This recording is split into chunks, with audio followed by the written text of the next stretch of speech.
Siapa yang tak kenal dengan ketupat? Rasanya akan kurang sempurna ketika perayaan Idul Fitri tanpa kehadiran juadah ketupat. Apatah lagi saat selesainya melaksanakan puasa sunat Syawal, keberadaan ketupat tak pernah dilupakan. Bahkan, selesainya ibadah sunat Syawal sering disebut Lebaran Ketupat. Hampir setiap rumah terlihat ramai menganyam daun kelapa untuk dijadikan ketupat. Namun sayang, tak semua memahami, apatah lagi mengimplementasikan nilai filosofi ketupat dalam keseharian. Sebagai salah satu menu Lebaran, ketupat biasa dimakan dengan berbagai lauk dan makanan pendamping lainnya, seperti opor, sambal goreng kentang, sate, maupun rendang.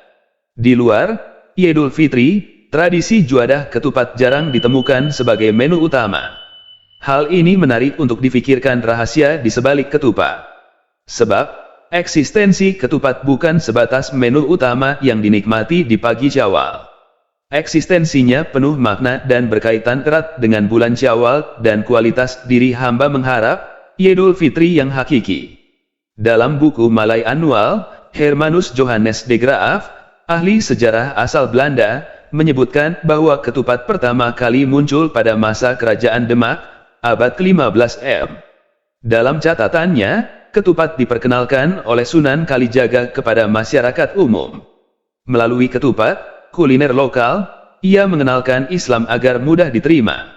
Sebab, awal mulanya masyarakat lokal sudah memiliki kebiasaan menggantungkan ketupat di depan pintu rumah yang dipercaya mendatangkan keberuntungan. Sunan Kalijaga mengubah tradisi yang demikian dengan menjadikan ketupat sebagai sajian bernuansa Islami untuk menghilangkan unsur-unsur klinik yang mengikatnya. Sebuah pendekatan kearifan lokal yang perlu ditauladani, tanpa kehilangan hakikat iman dan Islam secara substansi. Dalam filosofi budaya Jawa, ketupat memiliki makna khusus. Ketupat atau kupat merupakan kependekan dari dua kata, yaitu pertama, ngaku lepat, mengaku salah. Ngaku lepat ini diwujudkan melalui tradisi sungkeman, duduk bersimpuh, seorang anak di pagi Syawal sebagai implementasi mengakui kesalahan, memohon ampunan dan keridhoan, baik yang disengaja maupun tak disengaja. Pada tradisi sungkeman ini mengajarkan akan pentingnya menghormati orang tua, bersikap rendah hati, memohon keikhlasan, dan ampunan dari orang lain, khususnya kepada kedua orang tua. Pencitraan anak saleh dan tawadhu diri, terutama era modern yang kehilangan sisi ini. Dalam konteks luas, ngaku lepat diimplementasikan masyarakat selama bulan Syawal dengan saling bersilaturahim. Kedua, laku papat, mengakui kesalahan 4 tindakan, yaitu 1. Lebaran yang berarti puasa Ramadan telah berakhir.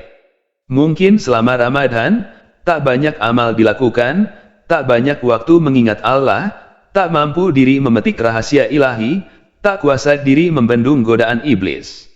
Kelalaian diri tak mampu memanfaatkan Ramadan ditindaklanjuti munajat mohon pengampunan dan harapan diberi kesempatan untuk bertemu kembali dengan Ramadan tahun depan. 2. Luberan atau melimpah seperti air yang tumpah.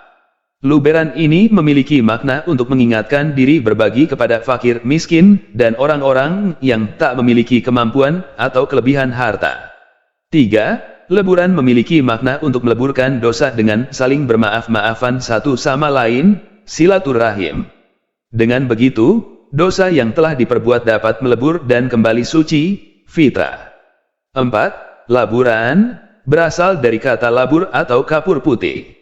Makna laburan ini adalah hati seorang muslim akan kembali jernih dan suci dengan berbagai ibadah yang telah dilakukan. Tak ada lagi dendam kesumat. Sirna sudah iri dan dengki. Punah kesombongan dan sifat pongah. Hilang pula kezaliman berganti keadilan. Pada dimensi lain, simpul anyaman ketupat yang saling bersilang menjadi simbol beragamnya kesalahan, dosa, yang dilakukan manusia selama hidupnya. Hal ini terlihat dari rumitnya bungkusan, anyaman, ketupat yang terbuat dari daun kelapa. Setelah ketupat dibuka, maka akan terlihat nasi putih yang mencerminkan kesucian hati setelah memohon ampunan atas segala kesalahan. Di sisi lain, Anyaman ketupat dipahami pula sebagai jalinan ukhuwah serta penguatan jasmani dan rohani manusia yang seharusnya terjalin berkelindan menopang antara satu dengan yang lain. Ketupat bagi masyarakat Jawa memiliki filosofi yang kuat. Bentuk ketupat melambangkan perwujudan kiblat papat limo pancar. Maksudnya, sisi ketupat perlambang keseimbangan alam dalam 4 arah mata angin utama, yaitu timur, selatan, barat, dan utara. Meskipun memiliki 4 arah, namun hanya ada satu kiblat atau pusat, Baitullah. Artinya, ke arah manapun manusia akan pergi ia tidak boleh melupakan pacar, arah, kiblat, yaitu kewajiban melaksanakan sholat dan penghambaan pada ilahi. Di sisi lain, keempat sisi ketupat diasumsikan sebagai 4 macam nafsu yang dimiliki manusia, yang melingkupi hati manusia itu ada 4 yaitu, amarah, lawamah, supiyah, dan mutmainah. Keempat nafsu ini dapat dikendalikan melalui ibadah puasa. Oleh karenanya, makan ketupat diartikan sebagai kemampuan seseorang untuk mengendalikan keempat nafsu duniawi tersebut untuk senantiasa sesuai dengan tuntunan Allah. Bahan utama ketupat yakni nasi dan daun kelapa muda. Kedua bahan tersebut memiliki makna khusus. Keduanya mengingatkan agar manusia tak lupa awal dan akhir penciptaannya akan kembali ke tanah jua. Nasi dianggap sebagai lambang nafsu. Adapun daun kelapa muda disebut janur, bahasa Arab ja'en-nur, yang berarti jatining nur, datangnya cahaya sejati atau hati nurani, yaitu cahaya hidayah Allah sebagai harapan hamba selama Ramadan. Dengan demikian, ketupat digambarkan sebagai simbol nafsu dan hati nurani setiap manusia yang tampil dalam wujud perilaku diri. Ketupat dimasak dengan merebus dalam air yang mendidih di atas api yang menyala.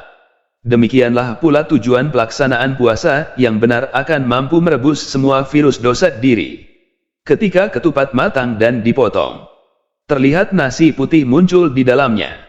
Pesan yang tampil atas sucinya hati di pagi Syawal, bagai cerminan isi ketupat yang bersih dan putih. Bila ketupat nan putih dimakan, namun filosofi putihnya isi ketupat tak juga mampu digapai dengan membiarkan hati bergelimang dengan kotornya noda dan najis, maka wajar bila Allah menegur manusia berulang kali melalui firman-Nya, maka nikmat Tuhanmu yang manakah yang kamu dustakan? Qiyas Ar-Rahman. Padahal, Allah telah berulang kali menyediakan kesempatan memperbaiki diri, baik melalui ayat tertulis maupun alam semesta. Melalui media Ramadan, Allah telah beri kesempatan mensucikan diri. Hal ini seirama dengan sabda Rasulullah, barang siapa melaksanakan puasa Ramadan dengan penuh keimanan dan keikhlasan, maka diampuni baginya dosa yang telah lampau. Bukhari dan Muslim. Sementara, melalui alam semesta, Allah tampilkan filosofi ketupat. Demikian dalam filosofi ketupat. Eksistensi bukan sekedar menu hidangan utama di pagi Syawal, tapi mengandung makna yang dalam bagi harapan diri seorang hamba kepada Sang Pencipta. Persoalannya, apakah ketupat yang dibuat dan dihidangkan sebagai juadah di Idul Fitri selama ini mampu menyentuh hati ketika menikmatinya? Atau tak pernah terlintas apapun jua akibat tebalnya kejahilan diri yang menutup sisi kebenaran ilahi?